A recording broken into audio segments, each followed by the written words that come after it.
అందరికీ వందనాలు.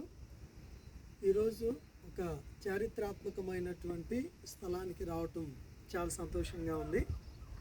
అదేంటంటే చాలా సంవత్సరాల క్రితం బైబుల్ కాలేజ్ లేకుంటే బైబుల్ సెమినార్ అనేది ఎక్కడికైనా సరే వెళ్ళి తర్ఫీదు పొందాలంటే రామాయపట్నం అనేటువంటిది, కావలి దగ్గరలో ఉన్న రామాయపట్నం మాత్రమే అవకాశం ఉండేది. అయితే ఆ సెమినార్ ఆ హాలు లేకపోతే అక్కడున్న కాలేజీని ఈరోజు చూడటానికి ప్రభు కృపనిచ్చాడు.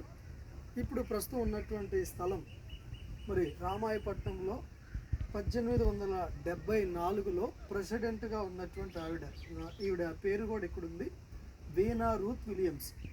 ఈ విలియమ్స్ అనేటువంటి ఆయన గారు దీన్ని స్థాపించారు. బహుశా వాళ్ళ భార్య గారు ఇక్కడ ఒక ప్రెసిడెంట్గా ఉండి కొంతకాలం పరిచర్య చేసి చనిపోయారు.